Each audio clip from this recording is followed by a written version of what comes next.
Hey writers, it is November 24th. We are really getting down to last days. A lot of you have mentioned that there just aren't enough hours in the day for you to finish the 50,000 words. And guys, I get it. So I'm going to do a segment today on how to maximize the time that you have to write.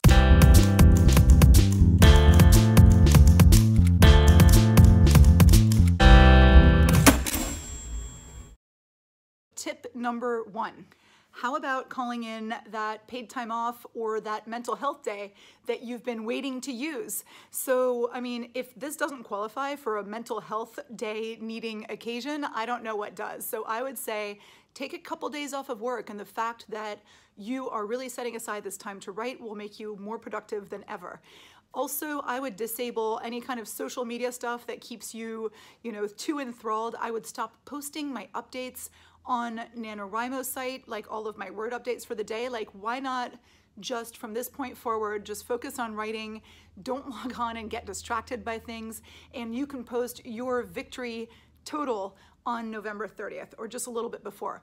And I forgot to mention, like a while back, November 20th was the first day that you could actually post that you'd finished your words. And if you did that, I hate you.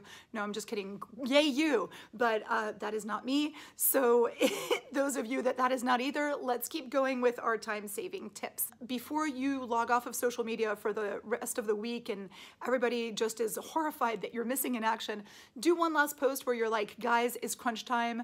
If you want to send me text messages of, encouragement or emails, I may not be answering them as fast, but I appreciate your support. Also, your outgoing message on your email, if it's not work email, even if it is, you can be like, I'm working on a project, it might take me a little longer to get back to you, and that can kind of make you feel a little bit more secure in the fact that your reaction time's a little slower. Remember how I said that I was not going to give up any sleep? This might be the time when you can trim half an hour off of your sleep schedule and maybe wake up half an hour earlier, or use that pre-bed, putzing around on social media or reading a book time to really get in a little bit more writing. Also, why don't you combine exercise with writing? Because honestly, one of the things you should not let go in this time is your exercise. It's so good for your brain. It presses that reset button. It recharges you. So why don't you do something like running or walking or elliptical where you can dictate part of your book and move forward. So a lot of you have actually asked me which dictation program I use because I talk about dictating a book so much. I started out using Dragon Dictation because a lot of people had recommended it.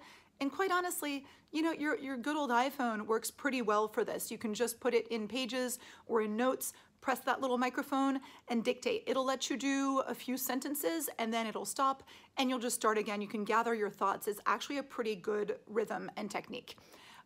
More suggestions on how to trim off time have to do with personal grooming. You may have noticed that I've got a lot of printed shirts. Well, you know what? I'm a uniform girl. So for NaNoWriMo, I kind of decided, let me just throw together a cute shirt that makes a statement with a pair of jeans, throw my hair up however, and some bright lipstick, and I'm done for the day. I don't have to think about it. I don't have to do anything extraordinary. This is not my glam side. Maybe one day you will see that, but right now, that is not the time. Also save time on food prep right now. This is when you can be ordering those pizzas or scrounging through your fridge for the frozen foods or asking family members to support you by preparing food for you. That would be awesome. Or have your friends bring casseroles. I don't know, but definitely save time on that. It is not worth it. But don't forget to have still a little bit of balance where you can have a few minutes or hours to yourself to not be writing and hating it every minute. That's it, you guys. I will let you get back to it. Happy writing. Questions, comments, tips, anything down below, and I will see you guys tomorrow.